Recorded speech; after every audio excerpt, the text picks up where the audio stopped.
Hello बच्चों, let's read the question. The theory of spontaneous generation was dismissed by whom and why? तो इस question में हमें बताना है कि जो थ्योरी थी स्पॉन्टेनियस जनरेशन की वो किसने रिजेक्ट करी एंड क्यों करी। तो आज का हमारा की कॉन्सेप्ट है रिजेक्शन ऑफ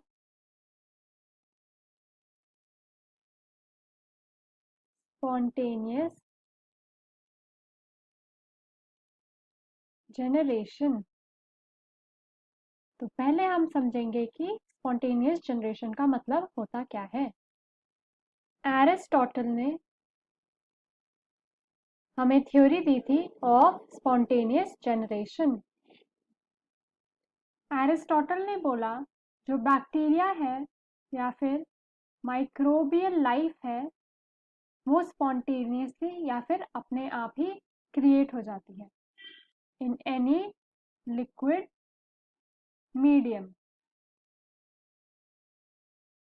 तो इस थ्योरी को सबसे पहले रिजेक्ट करा था हमारा लुइस पास्चर ने।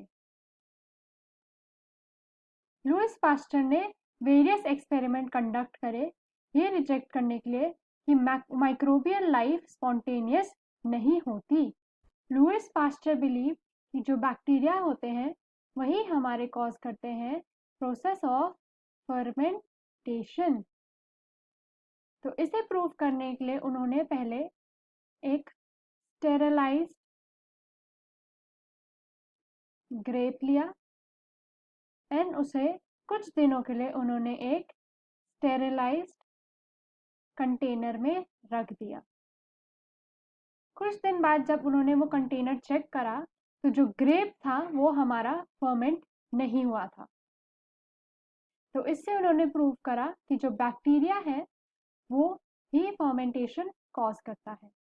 एंड इसी एक्सपेरिमेंट के बाद उन्होंने नेक्स्ट एक्सपेरिमेंट करा जो करा उन्होंने स्वान नेक फ्लास्क एक्सपेरिमेंट, जिसमें उन्होंने एक फ्लास्क लिया जिसका नेक था स्वान नेक लाइक एंड इसमें उन्होंने थोड़ी ब्रॉड डाली जिसको उन्होंने हीट करके स्टेरलाइज करा एंड देन उन्होंने इसको साइड में रख दिया।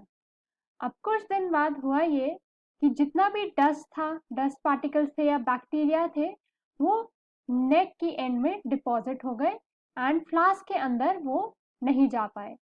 तो जब उन्होंने ब्रॉथ को चेक करा तो इसमें माइक्रोबियल ग्रोथ या फिर बैक्टीरिया प्रेजेंट नहीं था। सिमिलरली उन्होंने एक और फ्लास्क लिया एंड उसकी जो स्वान नेक थी उसको हटाकर उसे ओपन रखा। तो जब कुछ दिन बाद उन्होंने ये ब्रॉथ चेक करा तो ये ब्रॉथ में उनको माइक्रोबियल ग्रोथ या फिर बैक्टीरिया प्रेजेंट दिखा क्योंकि जो डस्ट पार्टिकल्स थे या फिर जो बैक्टीरिया थे वो इजीली नेक के थ्रू ब्रॉथ में चले गए। तो इस एक्सपेरिमेंट से उन्होंने बोला जो माइक्रोबियल ग्रोथ होती है, माइक्रोबियल ग्रोथ वो तभी प्रेजेंट होती है जब उसका कंटामिनेशन हो जाए।